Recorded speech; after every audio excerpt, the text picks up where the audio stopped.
The U.S. arms sales have spiked to nearly $20 billion between July 15 and August 2. It is also reported that over a third of these sales were to autocracies, a third in West Asia. In this edition of the Spotlight, we will look at why the U.S. continues to target West Asia region as its #1 customer when it comes to military sales, and whether this adds to the instability of the region as a consequence. First, let me introduce our guest for this edition of the Spotlight.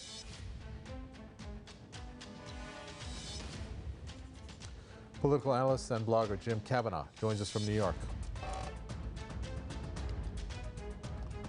Also joining us, journalist and author Daniel Lazare, who also joins us from New York. Well, I'd like to welcome you both. Daniel Lazare, I'll first start with you and ask what your thoughts are about this, this piece of stat. U.S. arms sales to foreign countries, $20 billion worth of deals in a little more than 2 weeks, which amounts to more or less $1 billion every day. It's amazing, but but the U.S. The U.S. stuffs more and more weapons into the Middle East. The Middle East, as a consequence, grows increasingly unstable, and the likelihood of war rises, and therefore there's more demand for U.S. weapons. So it's a can't-lose proposition as far as the U.S. is concerned. But of course, the danger is that things will get out of hand, and the U.S. will find itself in a real military emergency if a major war breaks out. But the U.S. is very happy to stoke the flames, to keep things going, to make sure that arms manufacturers enjoy record profits. Same question to you, with the addition, Jim Kavanagh, of how a third of those sales went to autocracies in the Middle East or West Asia who have poor human rights record.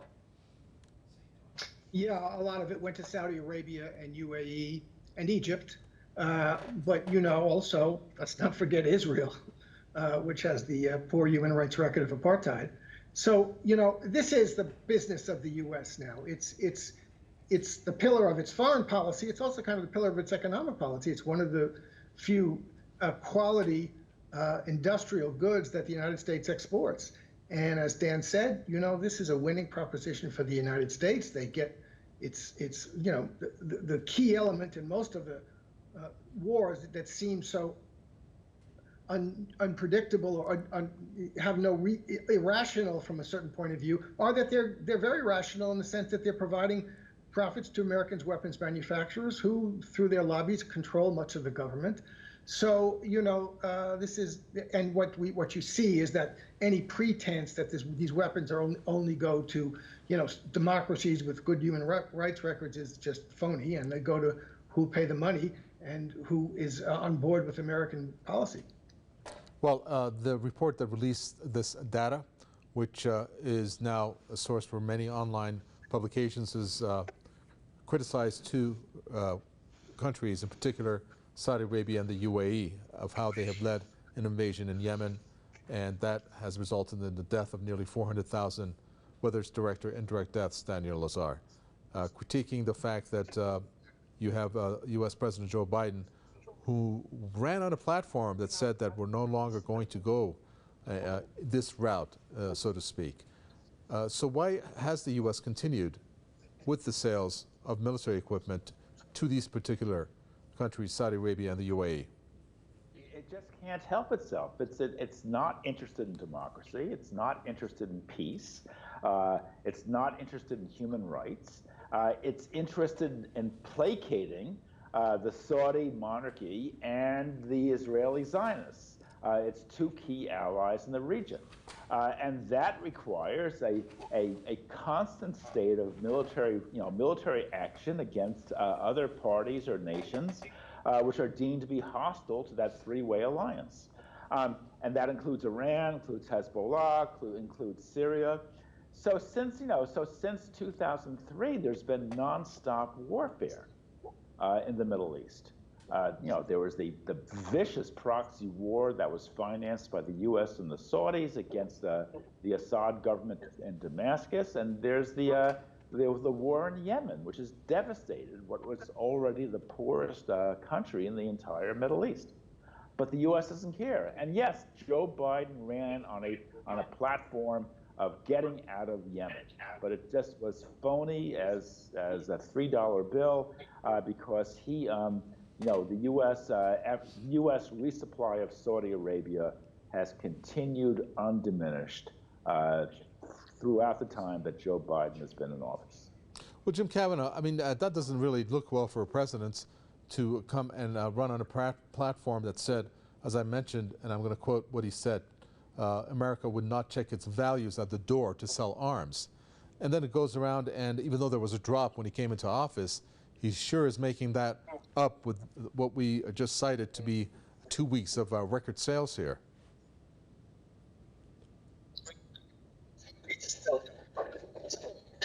Fortunately, the American value is to support regimes that do our bidding, are compliant with, and in the Middle East, with our and Israel's program, and to make profits for the weapons manufacturers. Those are the real values at play.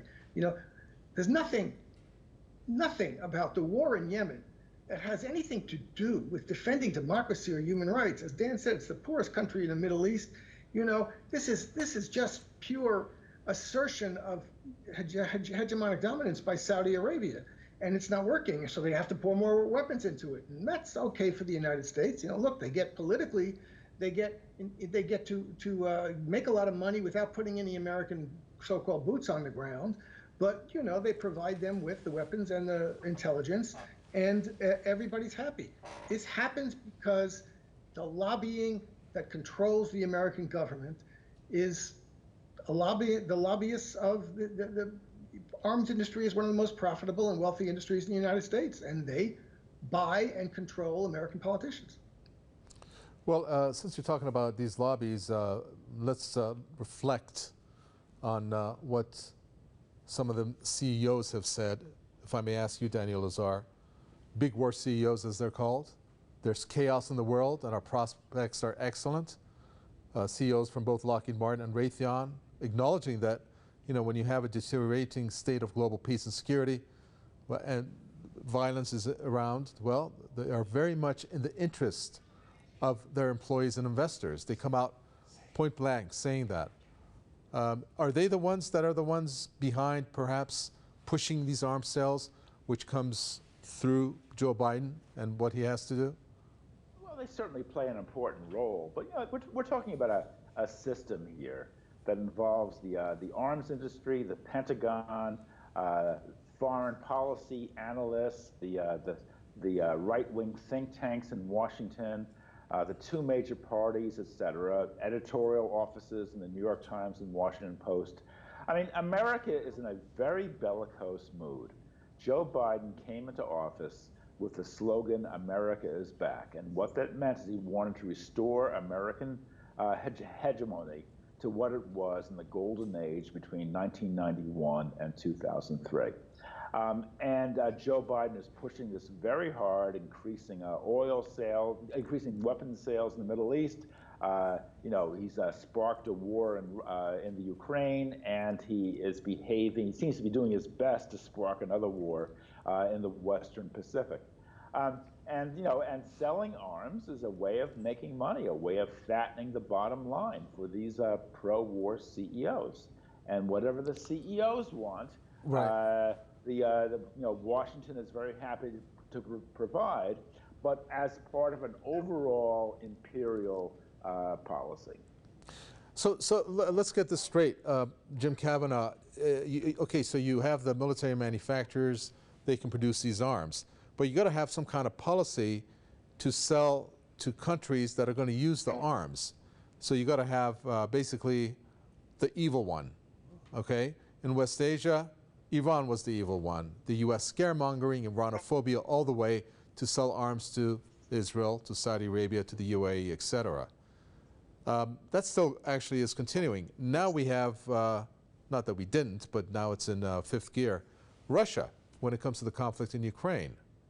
And we can see how the U.S. has ramped up military sales. Is foreign policy and arms sales, do they go hand in hand in the U.S. thinking, whether it's the ones behind the scenes or the Pentagon or whomever that's directing this?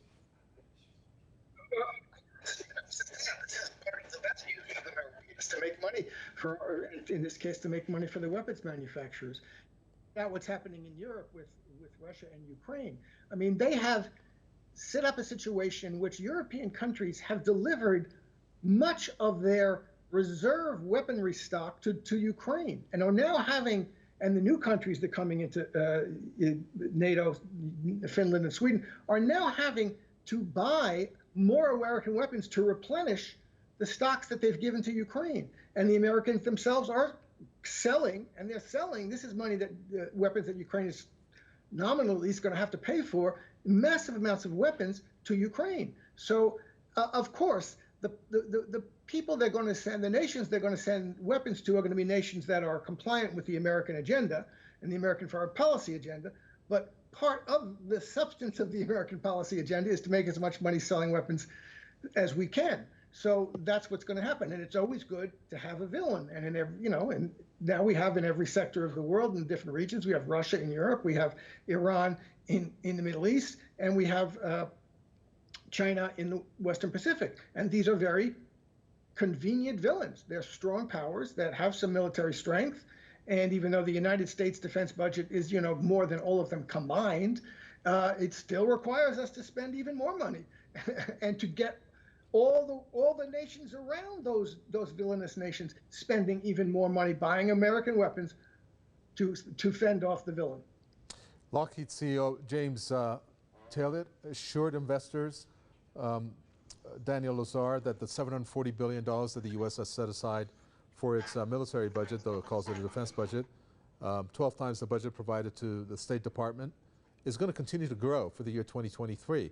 Is that one sign that you have the military manufacturers actually pushing their agenda through their lobbies?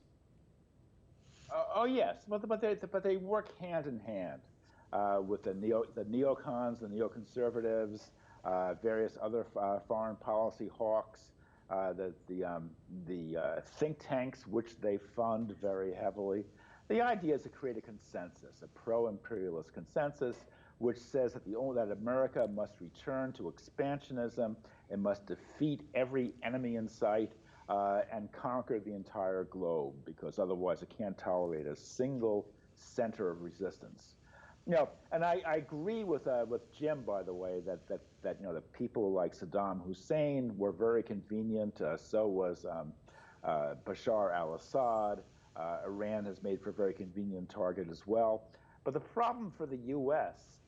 Is that the people it is choosing to attack are getting stronger and stronger. I mean, Russia is a formidable military enemy. And of course, China is even more formidable. So if the U.S. finds itself in a direct military conflict with China, which I think is more likely than not, I think we'll see the U.S. Running into really serious trouble, and it'll be a spectacularly dangerous development for the world in general. A piece of news that's really interesting, this is not the first time that this has happened, but the percentage is really high, Jim Kavanagh, and that is a report that came out recently by CBS as to how 70% of Western weapons sent to Ukraine doesn't reach the troops there. 70%? It seems kind of high, but the CBS, and it's interesting that you have a U.S. organization reporting that, which, by the way, it retracted that report because of a documentary. It just because it, I guess, angered Zelensky. Anyways, it goes to, I guess, waste, corruption, and black market profiteering is how it described it. How does that happen? Maybe is my question, and not that it should be that shocking, because it's reminiscent of what happened in Iraq, what happened in Syria, and what happened in Afghanistan. Is that maybe, I mean, that's good for the defense contractors, I guess, right? I presume you're addressing me. You were yes, up yes. A little bit. Can you hear me? Yes, we have you. Okay. Yeah, look, that was a great report by CBS, and it's just so instructive that they had to take it down. At the minute a foreign government accused them or said they didn't like the report, the American media took it down, and they said, "Oh, we're gonna re-up it. We're gonna re-edit it to take care of it." Because up until this was on April 30th or something, this report was done, and they had the guy from the NGO saying 70% of the weapons are disappearing. We don't know where they are. Oh, but last week there was an American general who showed up in Kiev, so it's okay now because he's going to oversee things. But what happened still, even if it stops in April 30th, that's an important story. But really, the Americans don't care about wasting weapons. As you say, this is what happened in Afghanistan. It's what happened in Iraq. You can see documentaries of Iraq where the truck, the truck runs out of gas or runs out of oil. They just drive it off the road and get a new one, buy a new one, because that's more money for the suppliers. So, this is Ukraine is known to be one of the most corrupt country in Europe, but nobody cared about that. Someone was quoted in that CBS documentary when they asked him, "What are you worried about? What's happening to these weapons that you don't know where they're going?" He said, "I'm not worried about it at all." And really, they're not. I mean, they should be, and the Europeans especially should be, because those weapons are going to come back to Europe in the hands of radical factions, right-wing, serious fascist radical factions in Europe. But that'll just be the reason to buy more weapons. So, from the weapons manufacturer's point of view and from the American foreign policy point of view, where it creates a chaotic situation that people look to a strong America to come in and fix in some respect, it all works out just fine. But it's a repeated scenario, Daniel Lazare. It's not the first time that this has happened. And worse yet, some of these weapons, again, not new, but worse yet, these weapons are ending up in the wrong hands. One of them was very shocking, that these weapons actually that were sold to Saudi Arabia and the UAE ended up in the hands of AQAP, the Al-Qaeda in the Arabian Peninsula, the #1 national security threat of the United States, whom the U.S. didn't mind, I guess, because they were fighting the fighters there, the actual army, the Yemeni army, along with Ansarullah fighters, which is crazy. But isn't that one of the dangers? Is it anticipated, and the U.S. does not? I mean, I can't think what they're going on in their head. But when you're flooding the region with arms, it creates chaos. Is that one of their maybe goals? Is to have this constant chaos when it comes to West Asia in particular? I think that's putting it a bit too strongly. I mean, I don't think they have any kind of goal of that sort in mind. That sort of implies they have this whole thing planned out, and they really don't. But you're absolutely correct. I mean, all these arms, all this conflict, all this warmongering creates chaos, and then chaos has a tendency to spread. So the U.S. intervention in Afghanistan in the 1980s led to 9/11. In 2001, and the deaths of 3,000 innocent people. But then 9/11 opened up more violence, more military action, which led to further attacks by Al-Qaeda and ISIS and other groups, led to a huge refugee influx in Europe. It led to political destabilization. I mean, yes, you're quite right. These are completely irrational policies that really benefit a very few number of people, a handful of arms manufacturers and others, and hurt the mass of working people, peasants, etc., across the world, in the Middle East first and foremost, but also in the U.S. I mean, the American working class has not made out well since 2001, and that's why there's so much unrest in America. War is a racket is a phrase I'm sure you're familiar with, Jim Kavanagh. I forget who said it. Is the fact that you have this amount of military equipment being sold by the U.S.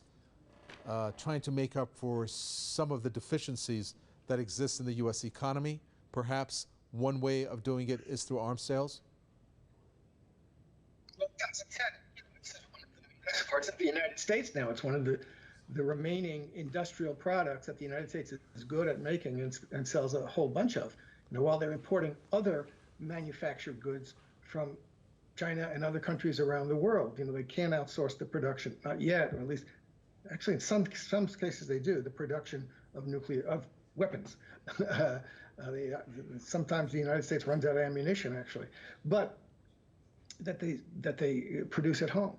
But as we're saying, this is one of the remaining pillars of the United States economy in a way that again, this spending gets into the hands of a certain group of workers who work in the defense industry. And one of the things people have to realize that American politicians do is they spread out the production facilities for weapons among the 50 states, among the congressional districts and the 50 states, so that politicians, local politicians, have an interest in maintaining the defense budget. Bernie Sanders has the F-35, I think, being produced in his district. Bernie Sanders was one of the biggest recipients of defense money because he's a senator from a district where the defense industry has facilities. So you get a certain level. Those are perks that are handed out to the politicians who, toe the line,